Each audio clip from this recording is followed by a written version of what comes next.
तत्सवितुर्वरेण्यं भर्गो देवस्य धीमहि धियो यो नः प्रचोदयात्। ओम गुरुर्ब्रह्मा गुरुर्विष्णु गुरुरेव महेश्वरः गुरुः साक्षात् परब्रह्म तस्मै श्री गुरुवे नमः। अखंडमंडलाकारं व्याप्तं येन चराचरं तत्पदं दर्शितं येन तस्मै श्री गुरुवे नमः। मातृवत् लालयित्री च पितृवत् मार्गदर्शिका नमोस्तु गुरुसत्तायै श्रद्धा प्रज्ञायुता च श्रद्धा प्रज्ञायुता। परम पूज्य गुरुदेव और परमवंदनीय माता जी की सूक्ष्म उपस्थिति में यहाँ विराजमान हमारे देश के कोने कोने से आए हुए स्वाध्याय में रुचि रखने वाले स्वाध्याय संदोह के इस सत्र में आए हुए सभी देवतुल्य भाइयों, देवी स्वरूपा बहनों, शक्ति स्वरूपा माताओं, हमारे कार्यकर्ता भाइयों बहनों, प्रसुप्ति से जागृति की ओर। ये प्रसुप्ति क्यों आती है बताइए। प्रसुप्ति शब्द को पहले समझें। प्रसुप्ति वो होती है जिसमें आदमी सो जाता है। सोना भी जरूरी है। 9 महीने गर्भ में सोते रहते हैं, परंतु अब वैज्ञानिकों ने पाया है कि वो बच्चा सोता नहीं रहता, वो हरकत करता रहता है। कभी हिलता है, कभी वो अपने हाथ चलाता है, कभी पैर लात मारता है माँ के पेट पे। तो 9 महीने का जो गर्भावस्था का जो है वो चिंतन भी करता रहता होगा। कई लोगों ने उसके फ़ोटो लिए हैं गर्भस्थ अवस्था के, और उन फोटोज़ के माध्यम से ये पाया है कि वो चिंतन की मुद्रा में भी इस तरह से बैठा रहता है। कई बार चिंतन भी करता है, सोचता भी होगा। अब वो संस्कार बन के जन्म के बाद निकलते होंगे। ऐसे कहा जाता है कि जब अष्टावक्र गर्भ में थे तो पिताजी की कमेंट्री सुन रहे थे किसी चीज़ की, ब्रह्मसूत्र की वो कमेंट्री उनको जमी नहीं है। उन्होंने कहा ये आप जो बोल रहे हैं गलत बोल रहे हैं, ऐसा नहीं बोलते, इसको ऐसा बोलते हैं, इसको ऐसा बोलते हैं, इसको ऐसा बोलते हैं। अंदर से बच्चा बोल रहा है, तो उनका ये हालत है तेरी, तू आज गर्भ में बैठ के बोल रहा है, कल आकर के बाहर आकर न जाने क्या करेगा तू। तो 8 तरफ से टेढ़ा हुआ है, 8 अंगों से टेढ़ा हुआ। पर चूंकि वो एक विभूति थे, संस्कारवान विभूति थे, कई जन्मों के संस्कार लेकर आए थे, तो अष्टावक्र बने और जनक के गुरु बने। अष्टावक्र संहिता आज भी एक बड़ा अच्छा ग्रंथ माना जाता है। इसको श्रीमद् भगवद गीता के बाद उसको मान्यता प्राप्त है कि ये एक ऐसा ग्रंथ है जिसे पढ़ना चाहिए। मित्रों, प्रसुप्ति हमारे जीवन में नियमित रूप से आती रहती है जब हम कॉन्शियसली अपने आप को दबा देते हैं और सोने में ज़्यादा विश्वास करते हैं। हम बाहर की परिस्थितियों की तरफ, अपने आसपास जो घट रहा है उसकी तरफ ज़्यादा ध्यान नहीं देते, तो ये प्रसुप्ति कहलाती है। प्रसुप्ति जागृत अवस्था में भी हो सकती है, और प्रसुप्ति ये भी हो सकती है कि you are unaware about anything, क्या हो रहा है। 80% से ज़्यादा लोग भारत में ऐसे हैं जो प्रसुप्ति की अवस्था में जी रहे हैं। जानवरों को देख लीजिए, वो भी प्रसुप्ति की अवस्था में जीते हैं, जस्ट नेचुरल काम करते हैं, पेट प्रजनन, पेट प्रजनन, पेट प्रजनन। तो पेट प्रजनन का जीवन जीने वाले तो बहुत लोग हैं दुनिया में जो केवल ये काम करते रहते हैं। कुछ लोग ही ऐसे होते हैं जो जागृत होते हैं। जागृत होना इन्हें अपने आप के बारे में पता लगता है कि मैं कौन हूँ, बस मैं किस लिए आया हूँ, मेरा उद्देश्य क्या है। और उसी के लिए कठोपनिषद का वाक्य बना, उत्तिष्ठत जागृत प्राप्य वरान्य बोधक। आखिर क्या जरूरत थी कहने की, उठो जागो और रुको मत। उठता नहीं है आदमी, सवेरे उठता नहीं है, उठता है तो जागता नहीं है, जागता है तो चलता नहीं, वहीं बैठा रह जाता है। और जब चल पड़ता है तो फिर चल पड़ने के बाद उसको लक्ष्य समझ में नहीं आता। लक्ष्य समझ में आ जाए तो लक्ष्य तक पहुंच करके अगर जो रुके, वो आदमी जागृत है, वो आदमी एलिवेटेड कॉन्शियसनेस वाला है, वो आदमी बहुत सही अर्थों में कहा है तो संस्कारवान। इस प्रक्रिया को कौन गतिशील करेगा? इस प्रक्रिया को गतिशील करता है योग। योग के माध्यम से हम अपने को प्रसुप्ति से जागृति की ओर ले जाते हैं। परम पूज्य गुरुदेव की वैज्ञानिक अध्यात्मवाद की पुस्तक है, प्रसुप्ति से जागृति की ओर, बड़ी सुंदर पुस्तक है। और विशेषांक भी हमने निकाला था 2001 में। आपको पढ़ने को मिले तो पढ़िएगा, उसको मिल जाएगा आपको। इसमें इंटरनेट पे अखंड ज्योति पूरी पूरी डली हुई है, आप डाल के देख सकते हैं उसको, की आप कर चला के देख सकते हैं। सितंबर 2001 का अखंड ज्योति अंक, विशेषांक, सितंबर 2001 का जो अंक है विशेषांक, मैं उसी में से बोल रहा हूँ, जो आज बता रहा हूँ आपको, उसी को कोट करता हुआ बोल रहा हूँ। अगर हम सही अर्थों में कहें तो योग की परिभाषा को हम महायोगी परम पूज्य गुरुदेव के माध्यम से समझ पाए। महायोगी परम पूज्य गुरुदेव ने हमें योग सिखाया। कहाँ से सिखाया? शुरुआत के लिए उन्होंने साफ रहना सीखो, पहले शरीर को, फिर मन को, फिर अंतरात्मा को, भाव शुद्धि। जो आज हम लोग गायत्री की उच्चस्तरीय साधना करने की बात करते हैं, वो वहाँ से चालू करते हैं। गुरुदेव चालू करते हैं। गुरुदेव ने कहा पहले स्वच्छता का पाठ सीखो सबसे पहले, जिसको आज विदेश के लोग हमें सिखाते हैं कि भाई स्वच्छता नहीं है। हमारे मोदी जी कहते हैं कि स्वच्छता नहीं है देश में। स्वच्छता का मतलब ये नहीं होता केवल झाड़ू लगाना, वो झाड़ू लगा के फ़ोटो खिंचवा लेना। स्वच्छता का मतलब होता है हमारे विचारों में स्वच्छता, हमारे शरीर के बाह्य रंग और अंतरंग में स्वच्छता, हमारी इंद्रियों में स्वच्छता, हमारे एक एक कण कण में स्वच्छता। शौच जिसको कहा गया, शौचात स्वांगेर जुगुप्सा, पतंजलि का सूत्र है, शौचात स्वांगेर जुगुप्सा। अत्यधिक शुद्धि से, अत्यधिक सफाई करने के चक्कर में हम लोगों को पता नहीं चलता, पर हमको अपने अंगों के प्रति जुगुप्सा पैदा होनी चाहिए।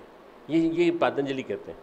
पतंजलि कहते हैं कि स्वच्छता जो होनी चाहिए वो आंतरिक होनी चाहिए, बाह्याभ्यंतर शुचि, बहिरंग और आंतरिक स्वच्छता।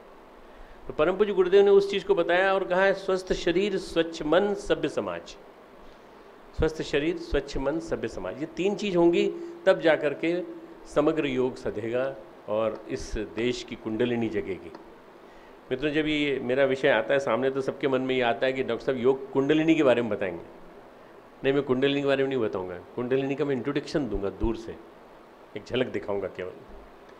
मित्रों, हमारे योग के बारे में जो बात आती है, योग की पावन पुण्य परंपरा के बारे में यदि हम सोचें तो ये कहाँ से निकली? ये देवात्मा हिमालय की गहन गुफाओं में से वैदिक परंपरा हमारी निकली है, वेद योग की। युञ्जन्ते इति योगः, योग का जो जिस शब्द से निकला, युज शब्द से निकला, युञ्जन्ते इति योगः, जो दो चीज़ों को मिला दे वो योग। माइक्रोकॉस्मस और मैक्रोकॉस्मस दोनों का जो मिलन कर दे वो योग। आत्मा और परमात्मा का जो मिलन संयोग करे वो योग। जो शिष्य और गुरु को मिला दे वो योग। और जो आत्म पर व्यक्ति को उसके आराध्य से मिला दे वो योग। योग वो है मित्रों, इस योग को लोगों ने योगा बना दिया, योग के आगे ए लगा दिया और योगा बना करके आसन तक सीमित करके रख दिया। आज तरह तरह के टेढ़े मेढ़े हाथ पांव करके और ये करना, ये टेढ़ा मेढ़ा जो भी कुछ है, या गुरुदेव ने कहा नाक से सांस खींचना, निकाल लेना नाक से, नाक में कपड़ा डाल करके नेति धोती वस्ती करना, ये योग नहीं है, ये योग का एक अंग है। योग, असली योग वो है जिसमें कि आप अपने अंतरंग की शुचिता, अंतरंग की स्वच्छता और इन सब के ऊपर ध्यान देते हैं। गीता, पूरी गीता पढ़ जाइए, पूरा पतंजलि योग सूत्र पढ़ जाइए आप, आपको कहीं नहीं मिलेगा कि कौन से चक्रों को जगाना चाहिए, कहाँ आपको किस तरह से आपको अपनी कुंडलिनी को जगाना चाहिए, किस तरह से करना चाहिए, कहीं भी नहीं मिलेगा आपको ये सब दुनिया भर की चीज़ें। आपको मिलेगा तो आपको मिलेगा केवल तत्व दर्शन, योग का तत्व दर्शन, योग की फिलॉसफी। श्रीमद् भगवद गीता ने पहली बार योग का एक ऐसा स्वरूप प्रस्तुत किया भगवान कृष्ण के माध्यम से। इसीलिए भगवान कृष्ण को जगत गुरु कहा जाता है। कृष्णम वंदे जगत गुरुम। मेरे ख्याल से आप लोग कल की क्लास में मौजूद थे तो आप लोगों ने कल सुना था। श्रीमद् भगवद गीता हमें सिखाती है योगस्थः कुरु कर्माणि संगम त्यक्त्वा धनंजय। हे धनंजय, हे अर्जुन, तुम योग में स्थित होकर कर्म करो। यानी आदमी को 24 घंटे योग में स्थित रहना चाहिए। 24 घंटे योग में स्थित। कैसे रहेंगे भाई?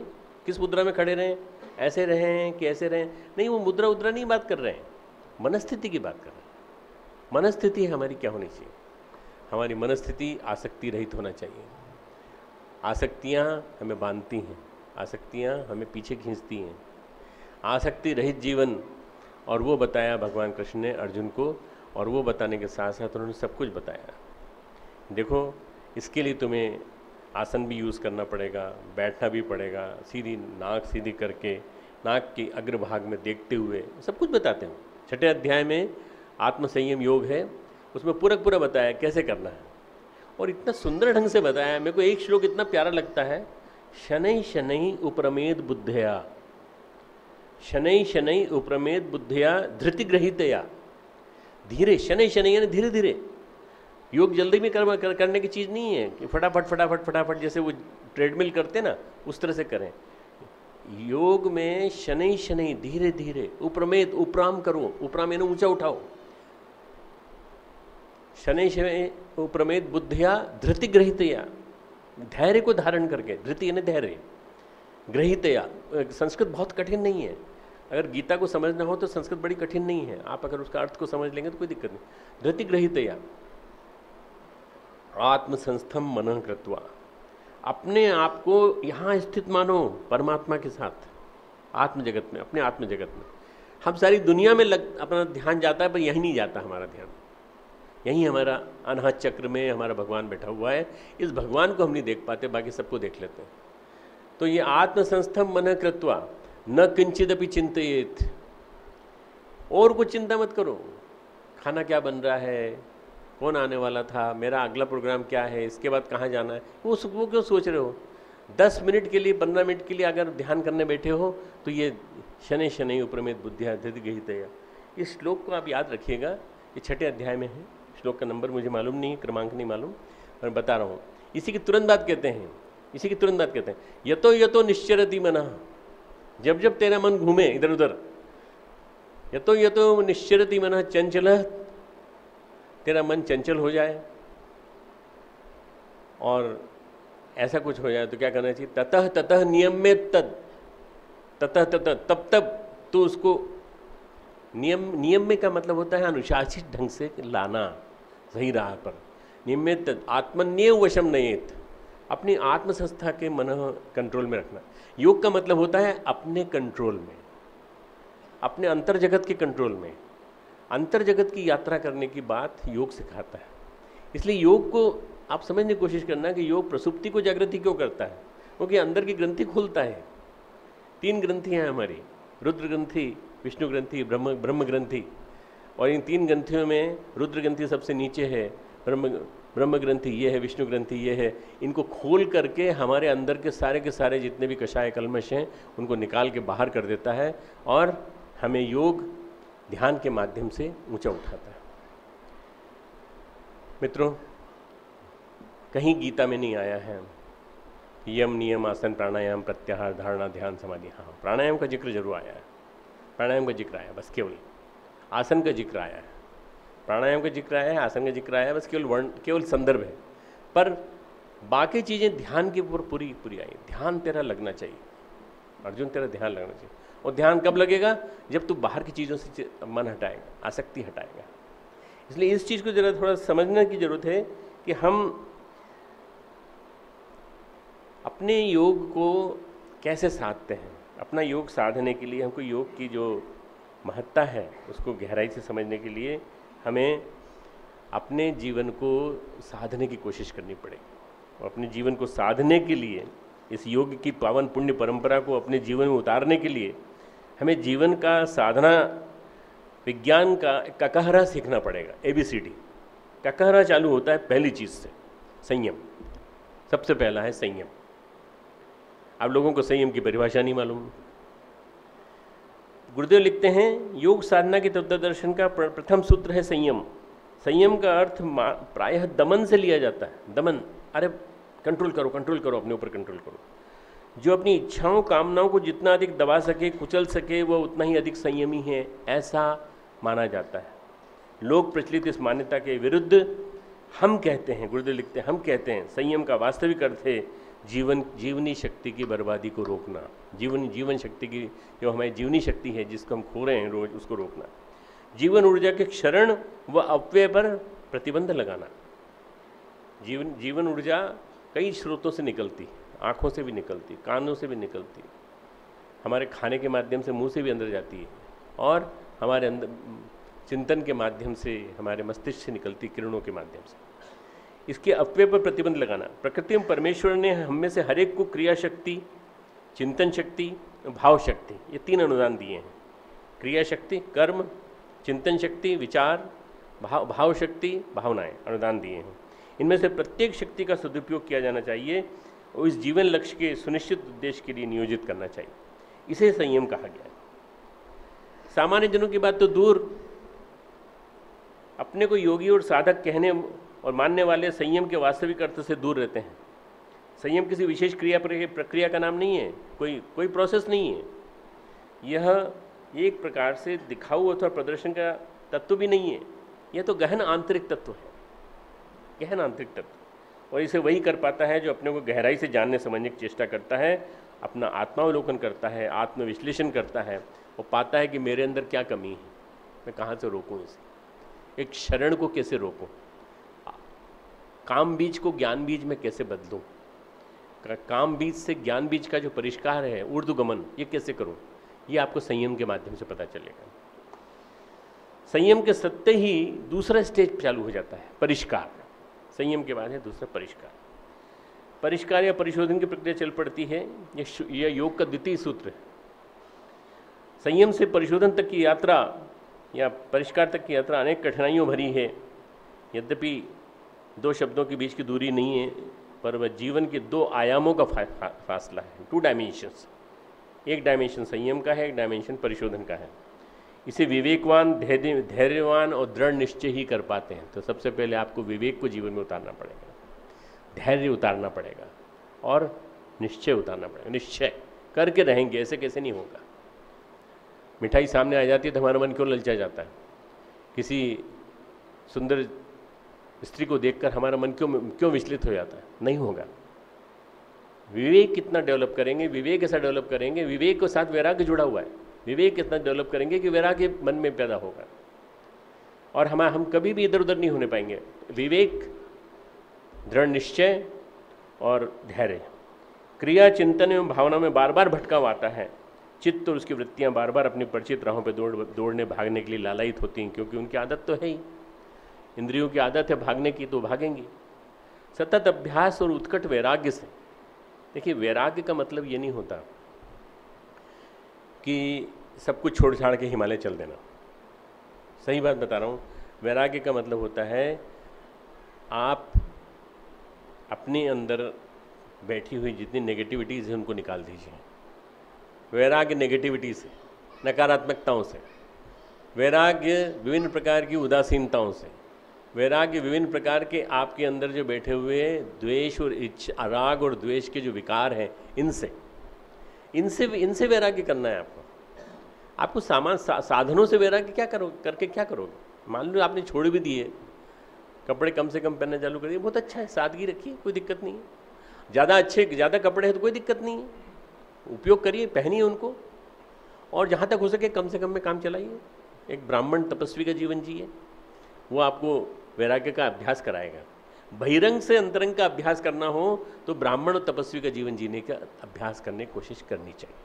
ये एक बात है जो गुरुदेव ने कही है कि मैं ये नहीं कहता कि भाई तुम्हारे पास बहुत अच्छे कपड़े तुम मत पहना करो, कोई दिक्कत नहीं है, पर धीरे धीरे उस अभ्यास को कम पे लाओ, धीरे धीरे उस अभ्यास को कम करते जाओ, ताकि तुम्हारा मन उनमें न रहे, तुम्हारा मन परमात्मा में रहे, उसमें लगे। ये वैराग्य है। हमारा जो बर्बादी जो रास्ता है वो है क्षरण का रास्ता, जो है वो इन्हीं चीज़ों के माध्यम से चालू होता है जब हम इन चीज़ों में मन लगाते हैं। तो सतत अभ्यास और उत्कट वैराग्य। अभ्यासेन्तु कौन्तेय वैराग्येण च गृहीते, इसी बात को भगवान कृष्ण गीता में कह गए हैं। मेरा मन बड़ा चंचल है, चंचलम ही मन कृष्ण प्रमाथि बलवदृढ़म, बहुत बलवान है। हवा को बांधने की तरह से मुश्किल है, जैसे हवा को बांधा नहीं जा सकता, ऐसा मेरा मन भी बहुत प्रमथन स्वभाव वाला, बहुत तेज स्वभाव वाला। तो भगवान कहते हैं मानता हूँ तुम्हारी बात को, पर अभ्यासेन्तु कौन्तेय, कौन्तेय मतलब अर्जुन, कुंती पुत्र, अभ्यासेन्तु कौन्तेय वैराग्येण च गृहीते, ये अभ्यास और वैराग्य से पकड़ में आता है और किसी चीज़ से पकड़ में नहीं आता। बस 2 चीज़ से पकड़ में आएगा, अभ्यास अच्छी चीज़ों से, वैराग्य खराब चीज़ों से। खराब चीज़ों को छोड़ दीजिए और अच्छी चीज़ों का अभ्यास करिए। अभ्यास कहते हैं प्रैक्टिस को, रोज करिए। तो अच्छी चीज़ों का चिंतन रोज करिए। आप अपने मन में श्रेष्ठ प्रवृत्तियों को धारण करने का अभ्यास रोज कीजिए, ध्यान रोज कीजिए, माला रोज कीजिए, योगाभ्यास रोज कीजिए।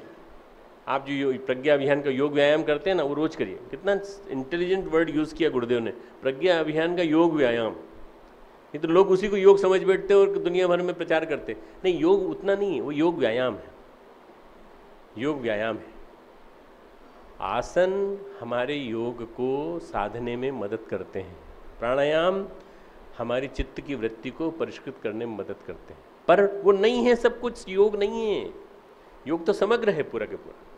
जब योग समग्र योग को आप समझ जाएंगे तो बहुत इंटीग्रेटेड योग जिसको कहा जाता है, उसको समझ में आने के बाद कोई बात नहीं। तीसरी बात, पहली संयम, दूसरा परिष्कार, तीसरा है मित्रों परिशोधन के बाद जो आती है वो होती जागृति, जागरण, जिसके लिए आज हम बैठे। प्रसुप्ति से जागृति की योग साधना के तत्वदर्शन का तृतीय सूत्र है, जीवन के सभी प्रश्नों का अपने आप ही यदि समाधान निकालना हो तो समाधि की स्थिति में जाना सीखो। समाधि की स्थिति में जागरण, समाधि का मतलब कोई विशेष अवस्था नहीं है, अपने आप के बारे में अवेयरनेस, सेल्फ अवेयरनेस। आप कौन हो, किस लिए आए इस धरती पर, क्या आपका पर्पस था, ये आपने अगर जान लिया सब कुछ जान लेंगे। बहुत सारे लोग समाधि को क्रिया समझ बैठते हैं, समझते हैं कि कोई क्रिया है, वो समाधि कैसे की जाती है, जिस किसी भी तरह से करने के लिए परेशान होते हैं। पर वास्तव में समाधि चित्त और उसकी वृत्तियों के परिशोधित स्वरूप का नाम है। चित्त और उसकी वृत्तियों के परिशोधन का परिणाम है, वास्तविक परिणाम। संयम, परिशोधन और जागरण, इन सूत्रों को त्रिपदा गायत्री के 3 सूत्र मान लीजिए।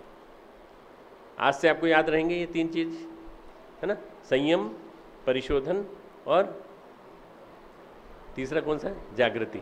जागृति, समाधि की स्थिति में जाना है ना, जागृति। ये परम पूज्य गुरुदेव की परिभाषाएं जो योग की प्रारंभिक पृष्ठभूमि है वो वाली बता रहा हूँ। बाकी बीच बीच में मैं गीता पे आता रहूँगा और पतंजलि पे भी आता रहूँगा। पतंजलि ने कहा है ततः क्षीते प्रकाश आवरणम, प्राणायाम का अभ्यास करो। वो तुम्हारा जो तेजो मंडल है, आभा मंडल है, उसके ऊपर जो बहुत सारे चित्त की वृत्तियों के ऊपर बहुत सारे जो पड़े हुए हैं धब्बे, उन सबको हटाएगा और विकारों को निकालेगा और प्रकाश का आवरण को उज्जवल बनाएगा। ततः क्षीते प्रकाश आवरण।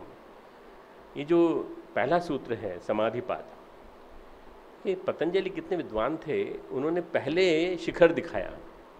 हिमालय वो रहा, देखो वो हिमालय का वो सबसे ऊंचा शिखर देखो, वो क्या है? वो है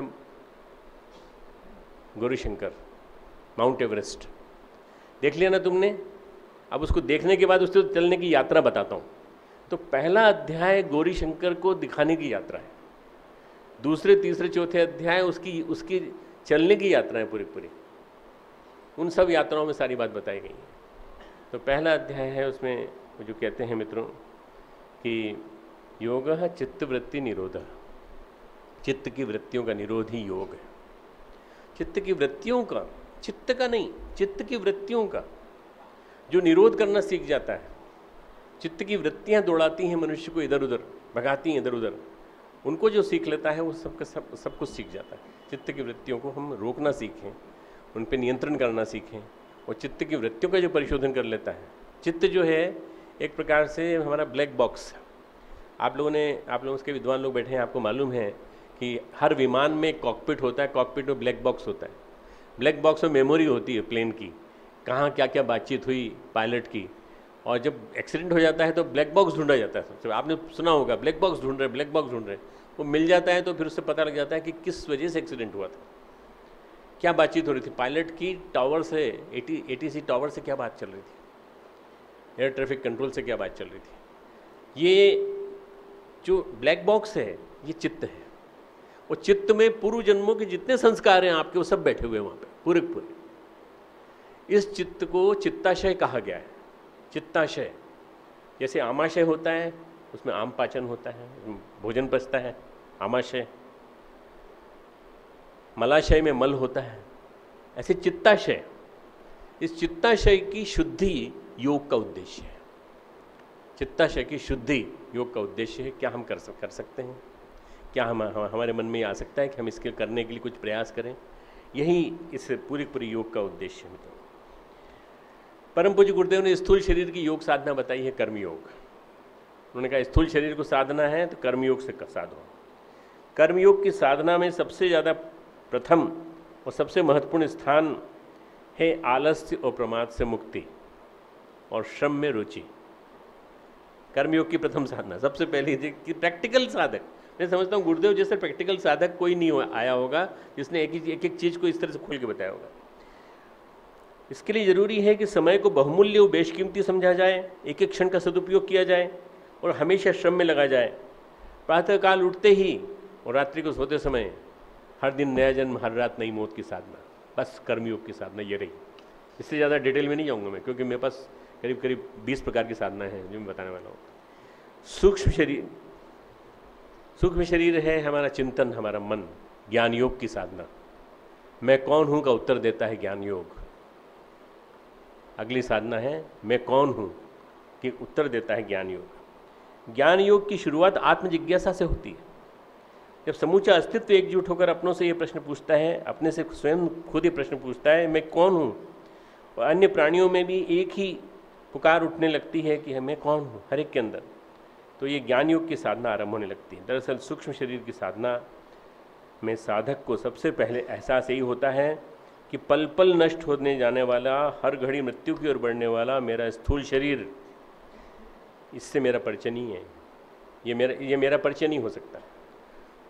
क्षण क्षण खाना खा के जीने वाला, प्रजनन में निरत रहने वाला, दुनिया भर के उपभोगों में निरत रहने वाला और अपने समय को गंवाने वाला, ये मेरा परिचय नहीं है।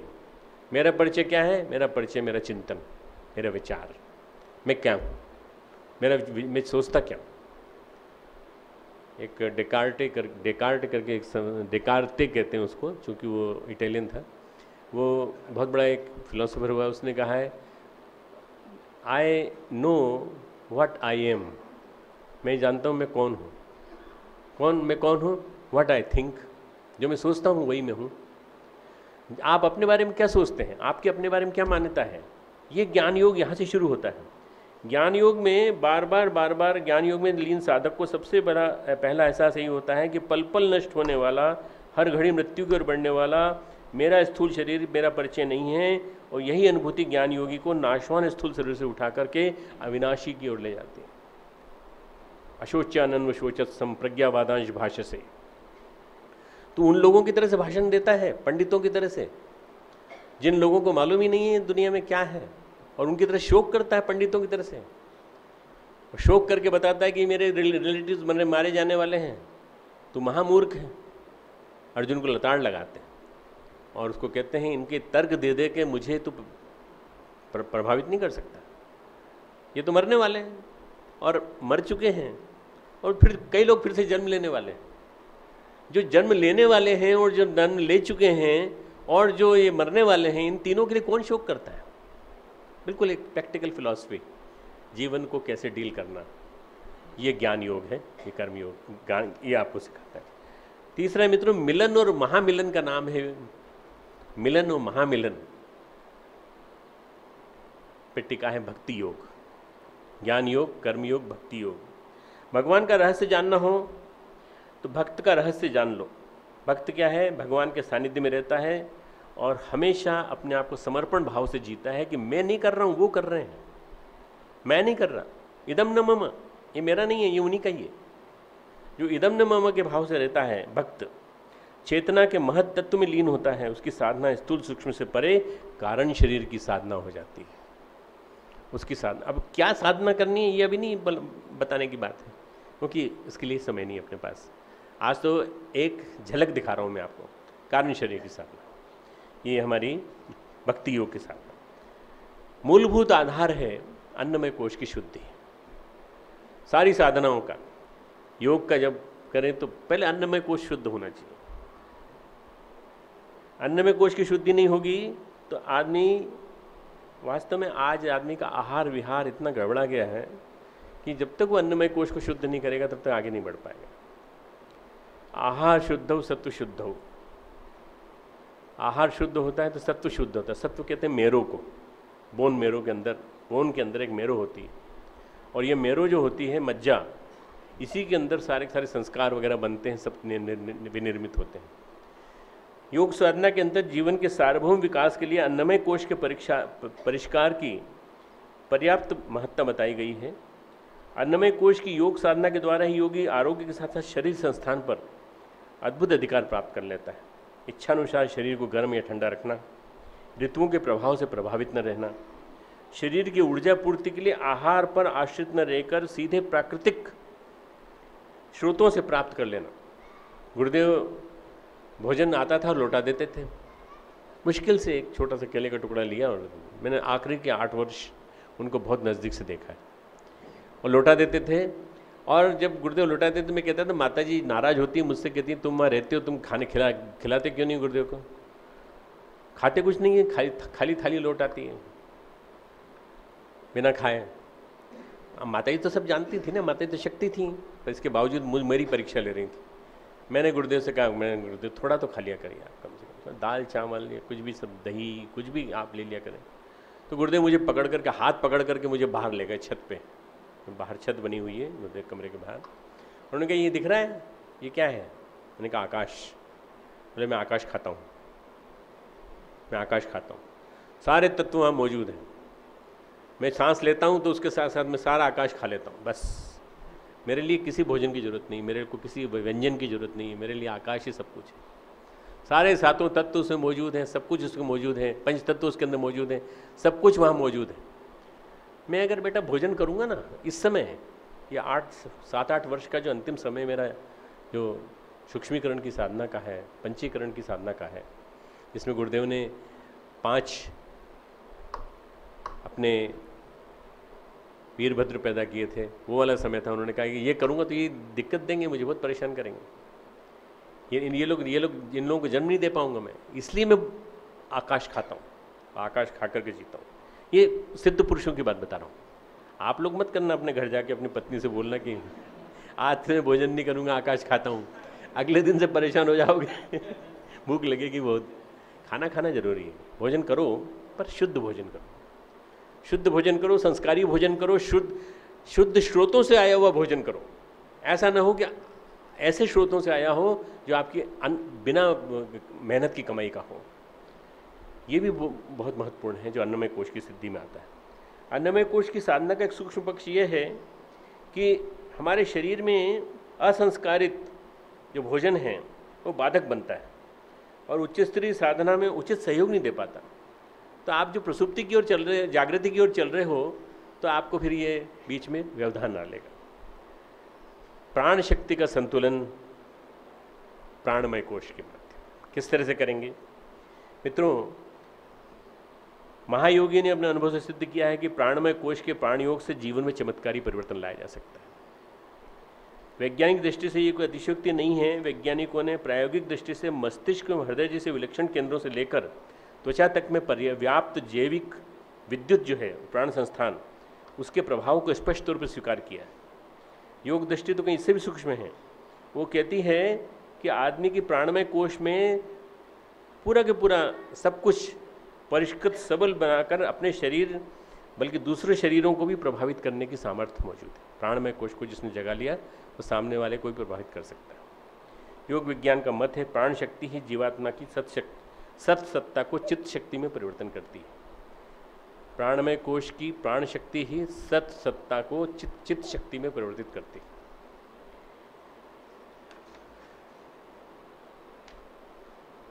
मन, मनोमय कोश, मन को नंदनवन बनाता है हमारा ध्यान योग। ध्यान योग के माध्यम से, प्राण योग के माध्यम से, प्राणायाम के माध्यम से हमने प्राणमय कोश को साधा। ध्यान योग के माध्यम से हम मन को साधेंगे। मन को नंदनवन बनाता है। मन का मंथन ही मनोमय कोश का ध्यान योग है। इस सूत्र वाक्य पर जितनी गहनता से आप विचार करेंगे उतना ही आपको मनोमय कोश की साधना विज्ञान का स्पष्ट आपको दृष्टिगोचर होने लगेगी। ध्यान योग वस्तुतः ऐसी विधि है जिसमें हमारा मनोमय कोश स्वर्ग का नंदनवन बन जाता है। इसका सृजन, संवर्धन, परिपोषण हम ध्यान के माध्यम से करते हैं। आप चंद्रमा का ध्यान करो, पूर्ण चंद्रमा का, आप तारों का ध्यान करो, आप सूर्य का ध्यान करो, आप इष्ट का ध्यान करो, आराध्य का ध्यान करो, उगते हुए सूर्य का ध्यान करो, समुद्र का ध्यान करो, जल सरोवर का ध्यान करो, हंस का ध्यान करो, फूल पुष्प का ध्यान करो। आप 100 प्रकार के ध्यान में आपको बता सकता हूँ जो आप कर सकते हैं। किसी भी ध्यान से आप पहुँचोगे वहीं ध्यान योग की पराकाष्ठा पर, अर्थात मनोमय कोश के परिष्कार की ओर। चौथा है मित्रों विज्ञानमय कोश। आत्मानुभूति योग है आधार विज्ञानमय कोश। आत्मानुभूति योग, विज्ञान का अर्थ है विशेष ज्ञान। विज्ञानमय कोश का मतलब क्या हुआ? विशेष ज्ञान। सामान्य ज्ञान के द्वारा हम लोक व्यवहार को जानते हैं, पर विशेष ज्ञान जानना बहुत जरूरी है। इससे सांसारिक जीवन चल सकता है सामान्य ज्ञान से, किंतु आत्मा का थोड़ा भी हित नहीं सकता। सांसारिक ज्ञान से ऊंचा उठ करके विज्ञान की ओर ले जाता है विज्ञानमय कोश। उपनिषदों में वरुण और भृगु की कथा में एक प्रसंग आता है विज्ञानमय कोश के जागरण का। भृगु पूर्ण विद्वान थे, वेद शास्त्रों का भली भांति ज्ञान था, फिर भी उन्हें मालूम था कि आत्मज्ञान के विज्ञान से वंचित हैं। इस विज्ञान को पाने के लिए उन्होंने प्राण से प्रार्थना की, वरुण से प्रार्थना की। वरुण ने महर्षि भृगु को कोई शास्त्र नहीं सुनाया, नहीं पुस्तक रटाई, नहीं कोई लेक्चर दिया। उन्होंने एक ही बात कही, योग साधना करो। एक एक कोश को जगाते हुए धीरे धीरे करके विज्ञानमय कोश तक आओ। विज्ञानमय कोश यहाँ पर, ये हमारा जो ब्रेकियल प्लेक्सस है, ये हमारा योग विज्ञानमय कोश। इस कथा का सार यही है कि ज्ञान का दायरा सिर्फ जानकारी पाने बटोरने तक सीमित नहीं है। विज्ञान का एक ही अर्थ है अनुभूति। विज्ञान का अर्थ है अनुभूति। जो बाकी जो है सब अज्ञान है, पर विज्ञान, असली विज्ञान जो है वो है अनुभूति। अध्यात्म में जब विज्ञान की बात की जाती है अनुभूति होने लगी। और अंतिम है मित्रों ऊपर आनंदमय कोश। ये समाधि और स्वर्ग और मोक्ष तक ले जाता है हमको। इसके लिए हमें ईश्वर के आनंद स्वरूप की प्रार्थना करनी पड़ती है। हम अविनाशी अंश जीव के कण कण में विद्यमान हैं, इसको ध्यान में रखते हुए कैसे समझें। और जैसा कबीर अपनी उलड़बासी में कहें, पानी बिच मीन पियासी मोहि लखी लखी आवे हंसी। ये समझ में आता है क्योंकि आनंदमय लोक में रहते हुए भी हम आनंद से वंचित हैं। आनंद नहीं है हमारे पास, अनपीस, अशांति। गीता कहती है अशांतस्य कुतः सुखम। अशांत व्यक्ति को सुख कहाँ से मिलेंगे? न च अभाव यतः शांति, अशांतस्य कुतः सुखम। जो भावना रहित है उसको शांति कहाँ से मिलेगी? और जिसके पास शांति नहीं है उसको सुख कैसे मिलेगा? सुख है ने भौतिक और आध्यात्मिक प्लेजर्स, प्रसन्न, जितनी भी चीज़ें आपको प्राप्त होनी चाहिए, जो भी आपको अचीवमेंट्स होने चाहिए, वो आपको शांत रहने पर ही मिलेगा। अशांत से कुतः सुखम। तो ये स्वर्ग और मोक्ष तक ले जाने की बात कहते हैं। और मोक्ष का मतलब होता है मूलाधार से सहस्त्रार तक की यात्रा, पूरी की पूरी यात्रा। आप समझ सकते होंगे मेरी जल्दबाजी को कि मैं क्यों इतना बहुत बड़े विषय को छोटे से में समेट रहा हूँ। विषयासक्ति से मुक्ति के लिए शुरुआत हम करें, स्वाधिष्ठान की सिद्धि करें, स्वाधिष्ठान चक्र की सिद्धि करें। स्वाधिष्ठान का मतलब ये होता है, स्व का अर्थ होता है अपना, अधिष्ठान का अर्थ है अपना रहने का स्थान। अपना रहने का स्थान कहाँ है? स्वाधिष्ठान का शाब्दिक अर्थ है अपने रहने का स्थान। यह चक्र मूलाधार के ठीक ऊपर स्थित है। मूलाधार का काम है हमारी जितनी भी शक्तियाँ हैं उनको अपव्यय से रोकना। हम मूलाधार को जाने देते हैं, ढीला छोड़ देते हैं तो सब अपव्यय होने लगता नीचे। मूलाधार से ऊपर है स्वाधिष्ठान। और दरअसल ये जो है, ये योग साधना की दृष्टि से व्यक्ति के अस्तित्व का आधार माना गया है। स्वाधिष्ठान चक्र अम्लाइकस के पीछे है। स्वाधिष्ठान जो है योग साधना की दृष्टि से ये अस्तित्व का आधार माना गया है। मस्तिष्क में इसका जो प्रतिरूप है वो अचेतन मन है, सबकॉन्शियस माइंड, अनकॉन्शियस माइंड, तो संस्कारों का पूरा पूरा भंडार है। मस्तिष्क में संस्कार भरे पड़े हैं पर स्वाधिष्ठान से बनते हैं, स्वाधिष्ठान चक्र से बनते हैं। अध्यात्मवेत्ताओं का मानना है प्रत्येक कर्म, पिछला जीवन, पिछले अनुभव अचेतन में संग्रहित रहते हैं। मित्रों, इसके बाद है मणिपुरी चक्र की साधना। इससे ऊपर मणिपुरी चक्र है। स्वाधिष्ठान से अनंत चेतना के विस्तार तक ले जाती है मणिपुरी चक्र की साधना। मणिपुर का शाब्दिक अर्थ है मणियों का नगर, मणियों से भरा हुआ नगर। तिब्बती भाषा में इस चक्र को मणिपद्म भी कहा जाता है। ओम मणिपद्मे हुम मंत्र सुना होगा आपने तिब्बतियों का, जिसका अर्थ है मणियों का कमल। चक्र संस्थान में इसका अपना विशेष स्थान है। आध्यात्मिक जागरण के साथ साथ भावनात्मक संतुलन होना भी जरूरी है। अगर भावनात्मक संतुलन नहीं हुआ तो कैसे काम चलेगा? तो उसके लिए अनहद चक्र को साधना जरूरी है। देखिए षट चक्र पंचकोश कैसे जुड़े हुए हैं आपस में। मैं षट चक्रों की जब बात कर रहा हूँ तो पंचकोश को भी साथ साथ बताते जा रहा हूँ आपको अलग। पहले षट चक्र बताए, उसके बाद फिर मैंने आपको पंचकोश बताना चालू किए। अनहद नाद जो है यहाँ बजता है।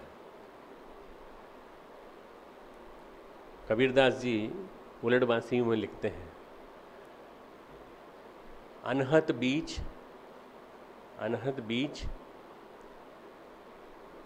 दिव्य स्वर बाजे, मस्तक बीच फवारा।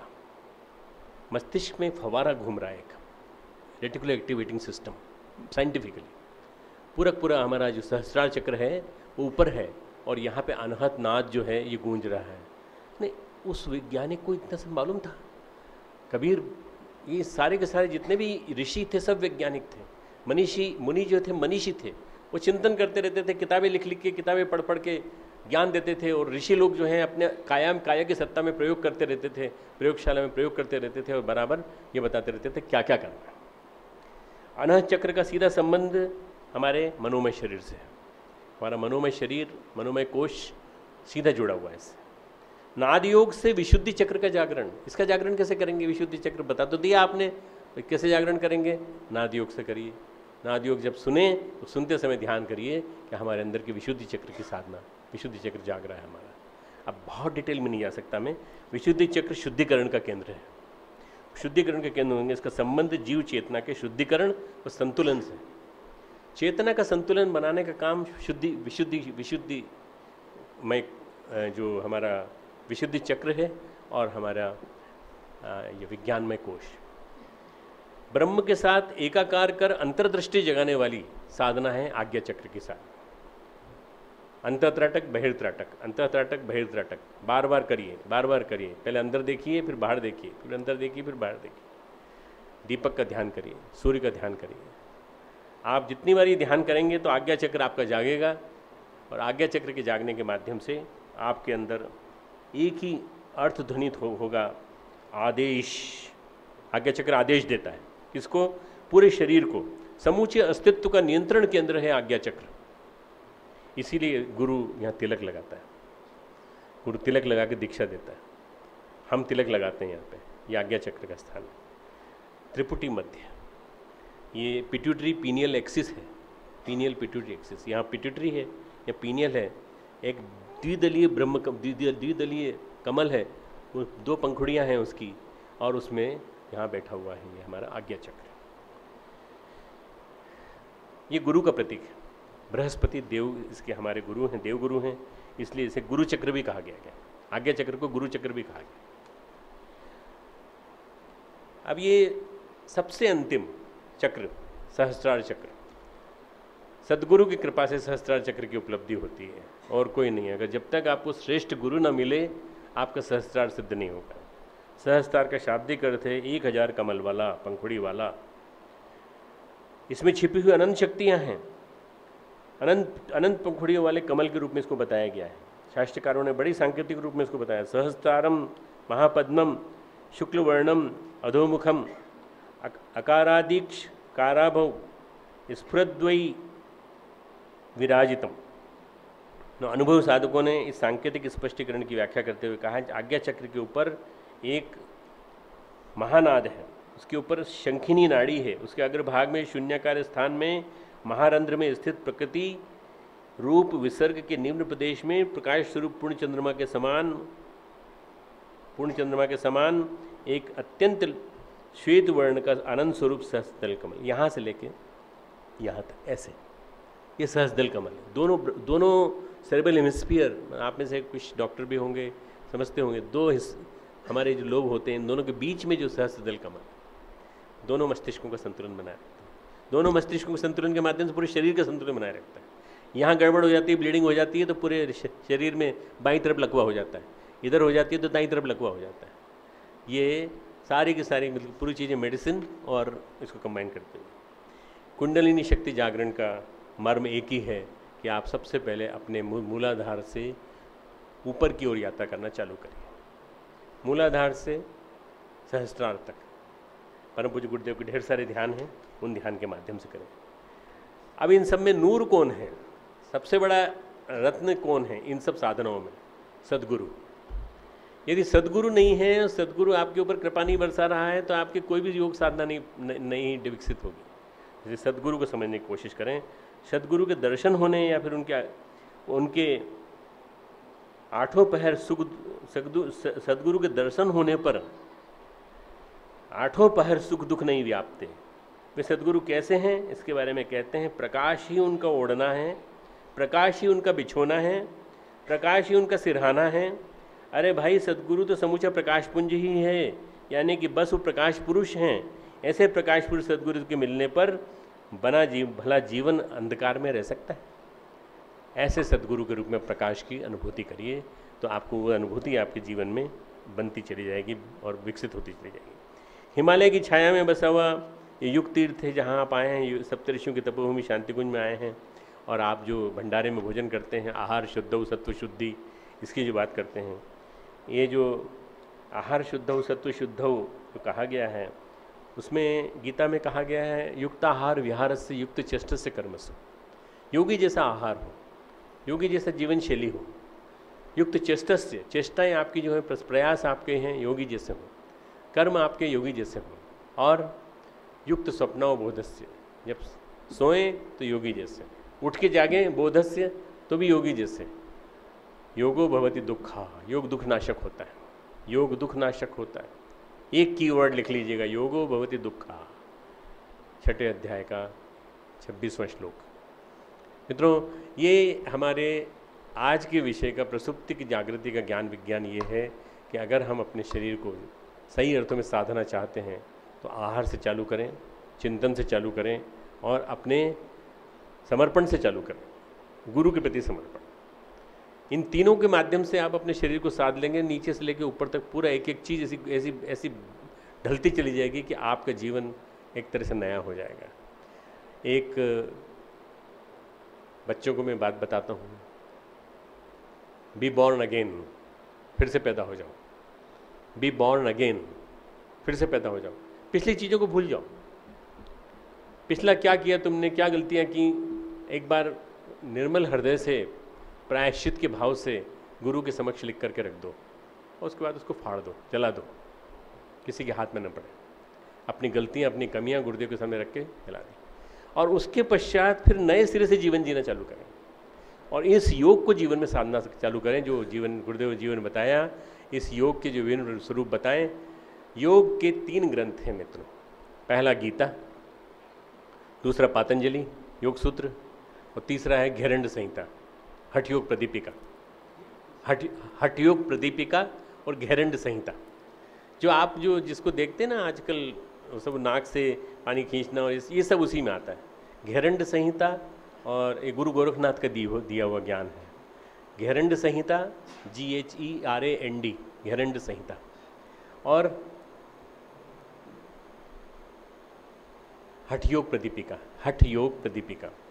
ये विभिन्न प्रकार के योग हैं, इसमें हठ योग भी एक योग है, तंत्र योग भी एक योग है, पर हम उन सब योगों में नहीं गए। आज हम केवल योग में गए, वो योग जो विशुद्ध तत्व, आत्म तत्व को परमात्म तत्व से मिलाता है। आत्म तत्व को परमात्म तत्व से मिलाने वाली इस शक्ति को हम अपने जीवन में विकसित कर लें तो मित्रों, योग से ज़्यादा बहुमूल्य कुछ भी नहीं है। मैं योग दिवस मनाया गया तो योग दिवस के दिन, अगले दिन एक विज्ञान भवन में कार्यशाला थी जिसमें मेरा लेक्चर था। उसमें राजनाथ सिंह जी थे और हमारे आयुष के मंत्री, सभी मंत्री, बहुत वैज्ञानिक, विदेश के करीब 100-150 लोग बैठे थे। सभी के बीच में इंग्लिश में मैंने लेक्चर दिया था। मैंने कहा था कि एक ही रिवॉल्यूशन होनी चाहिए, आहार की रिवॉल्यूशन, दूसरी विहार की रिवॉल्यूशन। अगर आदमी का खान पान बदल जाएगा और आदमी का जीवन जीने की शैली बदल जाएगी तो आदमी के अंदर योग तत्व को स्वीकार करने की, एसिमुलेट करने की स्वीकृति आ जाएगी। आज के दिन तो कर लिया आपने, 21 जून को कर लिया, सब ने हाथ पैर ऊंचे कर लिए, किसी ने यूँ कर लिया, किसी ने ऐसा हाथ खड़ा कर लिया, वृक्षासन, ये आसन, ताड़ासन, सब कर लिया। इन आसनों से कुछ नहीं होने वाला। एक दिन करने से, 2 दिन करने से, 3 दिन, शरीर स्वस्थ रहेगा, ज़्यादा ज़्यादा शरीर ठीक रहेगा, फिट रहेगा। पर शरीर के ठीक रहने के लिए जरूरी है आहार। आहार ठीक होना चाहिए। आहार और हमारा विहार, जीवन शैली। आहार शुद्ध हो, सत्व शुद्ध हो, विहार अगर सही होगा, विहारस्य आहार, जो भगवान कृष्ण गीता में कहा, युक्त आहार विहारस्य, विहार यानी जीवन शैली, हमारा जीवन जीने का तरीका। ये 2 क्रांतियाँ आनी चाहिए। ये 2 क्रांतियाँ आएंगी तब जाकर के बदलेगा जीवन। मित्रों, सबसे बड़ा जो योग है, जो गीता बताती है, वो बताती है कि परमात्मा के प्रति अविचल भक्ति विकसित करो। भक्ति योग, अविचल भक्ति, और उसके लिए ज्ञान पैदा करो। एक स्वस्थ शरीर में एक ज्ञानी का निवास हो, और वो ज्ञानी जो है वो भगवान को ध्यान करेगा तो उसको बुद्धि योग मिलेगा। ददामि तम बुद्धि योगम मामुपयान्ति ते, फिर मुझे ही प्राप्त होगा, किसी और को प्राप्त नहीं होगा। ददामि तम बुद्धि योगम, ऐसे व्यक्ति को मैं बुद्धि योग देता हूं। अब बुद्धि ये वो वाली नहीं है, लॉजिक वाली नहीं है। ये बुद्धि शुद्ध बुद्धि है, सत्व वाली बुद्धि है। ये वो बुद्धि है जिसको मदालसा ने अपने बच्चों को दिया था। ये बुद्धि वो है। ऐसी बुद्धि को भगवान कहते हैं समर्पण भाव, जो इसके अंदर विकसित होगा। तो वो कैसे आएगा, समर्पण भाव कैसे आएगा? तो भैया भगवान कहते हैं मय्ये मन आधत्स्व मयि बुद्धिम निवेशय, मेरे में निवास कर। कहाँ निवास करते हैं आप बताएं? आपका निवास का घर का नाम क्या है? साहब हमारे घर का निवास नाम तो ये है, सिटी ये है। नहीं, वो नहीं, भगवान में निवास करते हुए नहीं। मय्ये मन आधत्स्व मयि बुद्धिम निवेशय। इन्वेस्टमेंट का किस बैंक में कर रखा है? इन्वेस्टमेंट कहाँ है? इन्वेस्टमेंट भी भगवान में करो। अगर चेक काटना है तो भगवान का काटो, और अगर तुमको शेयर खरीदना है तो भगवान का खरीदो। मयि बुद्धिम निवेशय, निवेश शब्द का यूज किया। निवेश यानी इन्वेस्टमेंट। मयि बुद्धिम निवेशय, निवेशयसि मय्येव, और मेरे ही अंदर सतत रहने की कोशिश करो। अत ऊर्ध्वम न संशय, हे अर्जुन तू ऊर्ध्व गति को प्राप्त होगा, ऐसा मान के चलना। कभी तेरे जीवन में कमियां नहीं होंगी। खूब खूब मंगल कामनाएं आपको। ये जो भी कुछ आज बताया है, मैं I am very sorry that I could not tell you everything, but I have tried to tell you a little bit. ये जी कल वाला जो लेक्चर है हमारा, वो दूसरा विषय है, सूर्योपासना का ज्ञान विज्ञान। पर उसमें आज वाले प्रश्न कल पूछ सकते हैं। आज अगर प्रश्न पूछना है तो अभी 3 प्रश्नों की परमिशन है, आप पूछ सकते हैं। मैं ये जानना चाहता हूं, जी, ये जो सहस्रार कमल का यानी 1000 पंखुड़ी वाला कमल इसका कॉन्सेप्ट क्या है? भगवान सहस्त्रार कमल का कंसेप्ट क्या है? एक्चुअली क्या है कि ये जो बनावट है इसकी, ग्रे मैटर की, हमारी बहुत विलक्षण है। स्थूल दृष्टि से देखा जाए तो ये बिल्कुल इसी तरह से बना हुआ है, कमल की तरह से बना हुआ है, कमल की पंखुड़ियों की तरह से बना हुआ है। और इसके अंदर जो फव्वारे जाते हैं रेटिकुलर एक्टिवेटिंग सिस्टम के, मैं मेडिकल का आदमी हूँ, डॉक्टर हूँ, इसलिए अब अपने मुँह से वो मेडिकल लैंग्वेज बोल रहा हूँ। पर हाँ, बिल्कुल काउंटेड है। और मेरे खुद मस्तिष्क का डिसेक्शन किया है। गुरुदेव ने मुझसे कहा था कि मुझे एनाटॉमी के डिसेक्शन हॉल में ले चलो। मैंने कहा गुरुदेव आपको नहीं ले चलूँगा, इंदौर आए थे। तो फिर बोले मस्तिष्क ला सकते हो? मैं मस्तिष्क लेके गया था उनके पास। वो मस्तिष्क को गुरुदेव ने देखा था, पलटा था। उन्होंने कहा अरे जो जैसा सुना था, जैसा सोचा था, वैसा ही है बिल्कुल। दिखाने के लिए गुरुदेव ने ये किया हो, भले ही लीला रची हो, पर वास्तव में सहस्त्रदल कमल है, सहस्त्रदल कमल। और सहस्त्रदल कमल जब होता है तो फिर वो जीवन में सहस्त्रों द्वार खोल देता है सिद्धियों के। भगवान बुद्ध के भी सहस्त्रदल कमल। और कोई भाई 2 प्रश्नों की और गुंजाइश? हाँ बोलिए, बैठो, वो पूछ रहे। ये पीनियल ग्लैंड का रहस्य क्या है? एक्चुअली क्या होता है सर उसमें? मतलब एक्चुअली लिखा गया था गुरुदेव के इसमें, पीनियल ग्लैंड ना, पीनियल ग्लैंड। हाँ, पीनियल ग्लैंड मेडिकल लैंग्वेज ये मानती है कि ये प्रसुप्त है, ये डेड है। पर पीनियल ग्लैंड डेड नहीं है। पीनियल ग्लैंड जो है ये आज्ञा चक्र की भूमिका निभाता है। आज्ञा चक्र का पृष्ठभाग है पीनियल, अग्रभाग है पिट्यूटरी।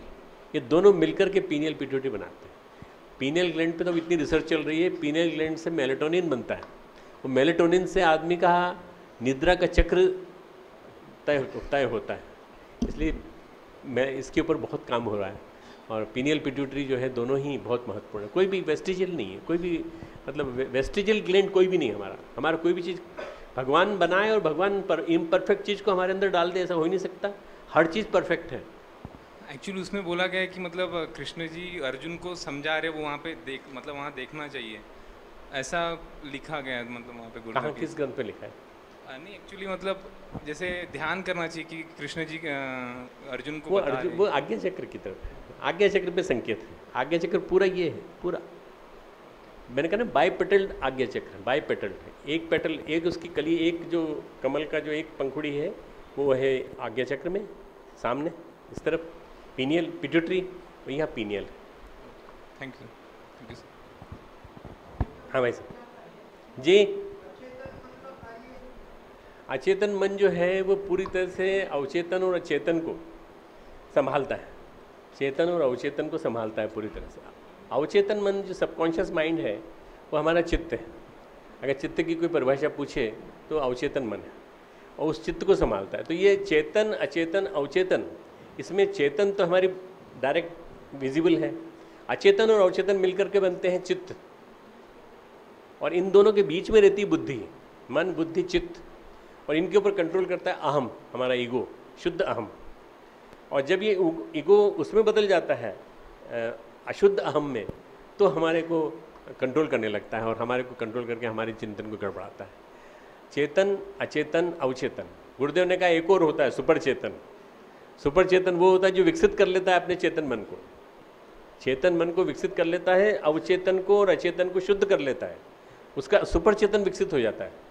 ये श्री अरविंद का दिया हुआ का जो कंसेप्ट है, उसको गुरुदेव ने कहा है कि आदमी आने वाले दिनों में अपने अवचेतन को विकसित करेगा, अपने अचेतन अवचेतन को विकसित करेगा और अपने सुपर चेतन को विकसित करके महामानव बनेगा। श्री अरविंद कहते हैं नहीं, ऊपर से आएगी consciousness, descent of consciousness from top.